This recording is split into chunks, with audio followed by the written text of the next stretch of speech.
Welcome into the Cleveland Browns Report by Chat Sports. I'm your host, Matthew Peterson. And on today's show, we got the latest Browns news and rumors for you guys. We like to have some fun with them. So we're going to use our Bernie Kosar heads as sort of a scale of believability, ranging from 0 Bernie heads, which is fake news, all the way to 4 Bernie heads. So with that being said, let's start the show off with this here. Greg Newsome. Are the trade rumors and trade talks and potential, whatever you want to call it, heating up sort of? I'm going to give it 2 Bernie heads. I think it's starting to maybe pick up steam a little bit. Not from, any sort of talk coming out of Berea, but instead just connecting some dots and thinking down the line a little bit and going, there might be a future problem, which isn't like a bad problem. It's actually a good problem to have. And the solution might be a trade. So let's start our story with this. So Greg Newsome on Twitter tweeted out this picture, and we'll show the caption he had with it in just a second. But it was a picture of the lowest target rate in man, and there's Newsome at 5, giving up target rate of 16.5%. Well, a couple thoughts I have right off the bat. One, the Browns ran very few man coverage last year, mostly zone defense. So it wasn't like they were getting a ton of reps in man defense, but it's by percentage, so it kind of equals out, but whatever. 2, he was in the slot, the nickel mostly. So that's usually not where a bulk of targets go for a quarterback. So when you kind of put those two together, I think maybe that's a bit misleading to go, oh, Greg Newsome, no one wanted to look his direction. That guy was locked down.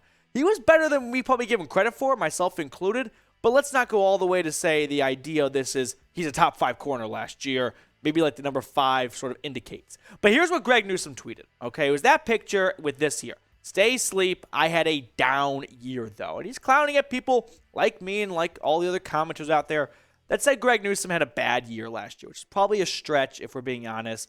But someone replied to that tweet, Marcus did, and asked, are you open to playing slot next year, or do you prefer to be on the outside? A very nice question. A very important question, too, that a lot of us are asking. Greg Newsome quote tweeted that and replied with this. No. Okay. It was an either or. So I don't know what he's saying no to for sure, right? Is he saying no to he doesn't want to play the outside?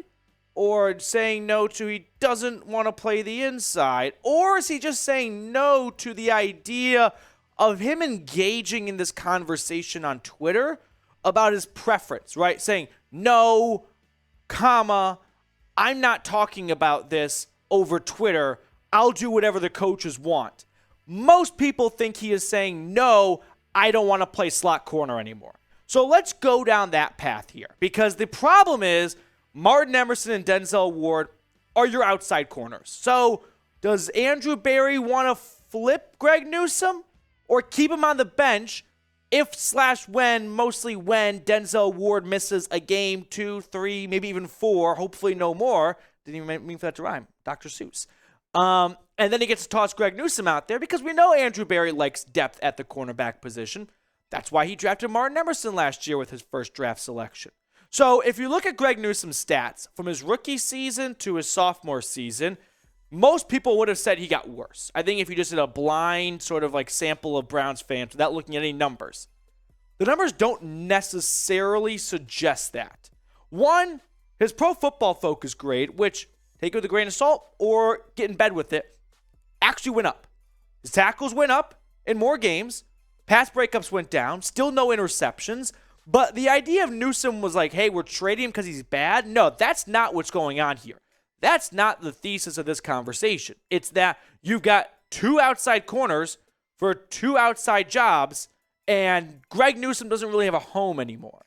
So if we had to think of trade destinations just sort of on the surface, I could see the Cowboys with Trayvon Diggs wanting to get him a second corner opposite to sort of really, cement that defense. The Minnesota Vikings, producer Patrick Seatman, he's a Vikings guy.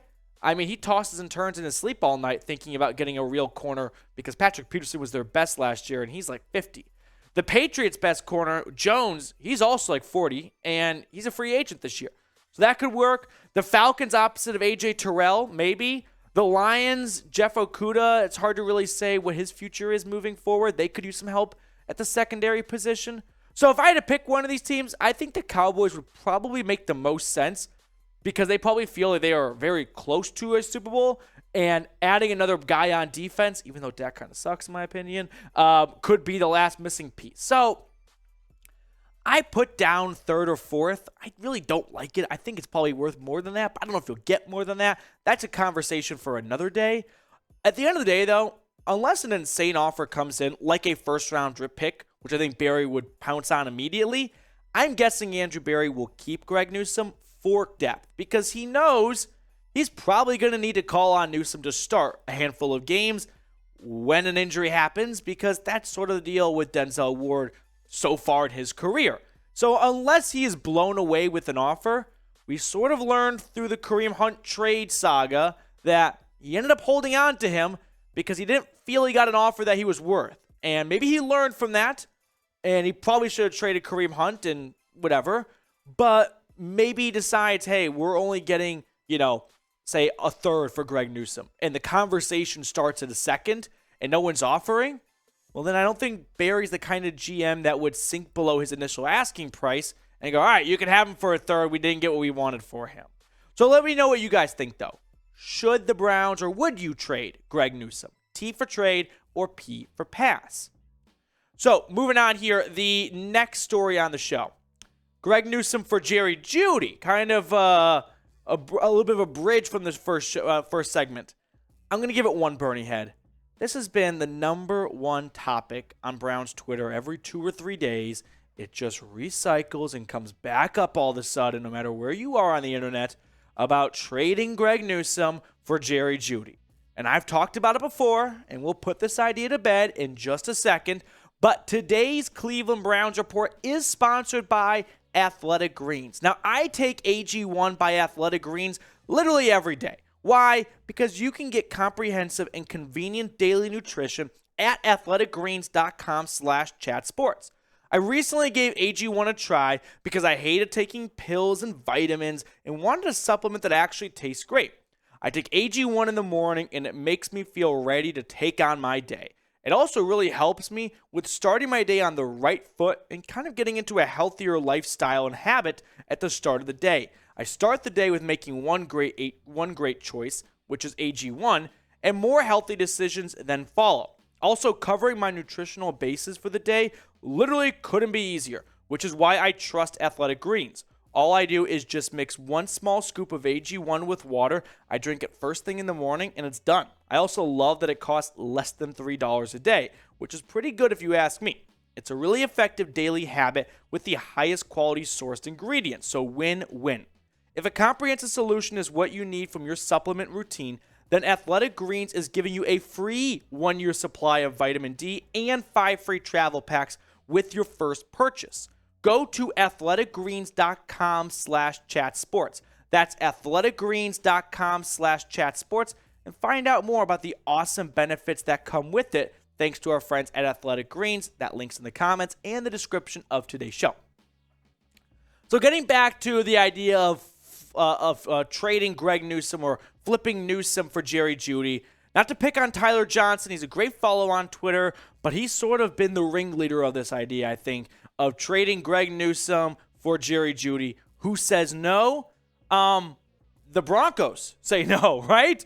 Why do the Broncos want to trade Jerry Jeudy away for a cornerback that has just been mediocre? Is that rude? Am I wrong? He's sort of been mediocre, so why is Denver rushing to get this deal done for Jerry Jeudy and only get Greg Newsome? Maybe get some picks in return, but for a player-to-player swap at its core, when there was this rumored trade right before the NFL trade deadline that Denver shot down, which is a second-rounder for Jeudy from Green Bay. The rumor was that Denver wanted a second and another pick, and Green Bay wouldn't do the other pick. So if Green Bay couldn't get Jerry Jeudy for a second rounder back before the trade deadline, well, I got bad news for everyone watching right now that really wants Jerry Jeudy. His value's only gone up. Look at his stats here. On the left is before the trade deadline in 2022. On the right is what he's done after the trade deadline in 2022. With fewer targets in one fewer game, he has more receptions, more yards and just as many touchdowns. So if you couldn't get him for a second straight up with the numbers on the left pre-trade deadline, I don't see a reason to believe that he's only going to go for a second and more now. We're probably talking a first-round pick for Jerry Jeudy. In his career, he's been a bit of an underwhelming player for a 15th overall pick. 3 seasons, he's battled some injuries. He's battled some bad quarterback play from Drew Lock to a washed-up Russell Wilson. But at the end of the day, he has not really lived up to the first-round expectations. I think Jerry Jeudy probably is worth a first-round pick now in Denver's eyes. They didn't accept a second-rounder for him at the time of the trade deadline, and his value has only gone up since then. So for that reason, the Browns don't have a first-round pick this year. They don't have a first-round pick next year. I just don't see a way they can actually progress these talks to get a deal done for Jeudy without a first-rounder, which is probably what the Broncos are looking for here. All right, before we get on to the next segment here, I need your guys' help, honestly. So tonight I'm going out to a little couples dinner date night with our Steelers guy, Jack Sperry. We're going to Gloria's, if you know it, in Dallas. And he's going to talk so much shit about the Steelers channel against the Browns channel. I don't know if we can make all this up in one singular night, but I'd like to make a dent and eventually surpass Steelers talk. So if you're in a similar boat of me where you work with a Steelers fan, you've got a Steelers fan in your family, in your friend group, in your group chat, and they drive you nuts, help a Brownie out. Hit that sub button for that reason only, because fuck the Pittsburgh Steelers. All right, let's move on. Third segment on the show. Joe Thomas, first ballot Hall of Famer. Hopefully by the time you're watching this, that is the case. Because 4 Bernie heads, baby. Believeland. Yeah, take it to the bank. Joe Thomas, Browns legend. He is up for the NFL Hall of Fame voting tonight. And he has an opportunity to be a first ballot Hall of Famer after retiring in 2017. He was the Browns left tackle from 2007, 2016. Yeah, I may have a typo, I don't remember. 10-time Pro Bowler and a 6-time All-Pro. He also played 10,363 consecutive snaps. And the Hall of Fame announcement is going to be at 9 p.m. Eastern time tonight. That's the NFL Honors Show. And hopefully Joe Thomas is wearing a gold jacket in Canton. And who knows? Maybe the Browns are playing in the Hall of Fame game as a result. I think that's how it works, right? I'm pretty sure that's how it works. So with that being said, spam 73 in the comment section below if you think Joe is a first ballot Hall of Famer. Let's show the Browns legend some love from the channel here. Make sure to spam 73 down in the comment section. So before we get out of here, we're starting a new tradition at the channel for the off season. It's only for the end of the video crew, which is, hey, make it to the end of the video to reward you sort of for watching all the way through. Comment a random Browns player. It's got to be random, though. And whoever I think, and there's no good, metric for who or why I pick. You know what I mean? There's no good formula. But I went with I Spy Vlogs as Terrence West. Just a random Brown. It was an all-time random Brownie right there. Running back for Cleveland back in off the top of my head, 2015, 2016, that range-ish. And he led them in rushing in one season, if memory serves correct. So, Terrence West, that's an all-time Browns player. I Spy Vlogs. Appreciate you for commenting that down below.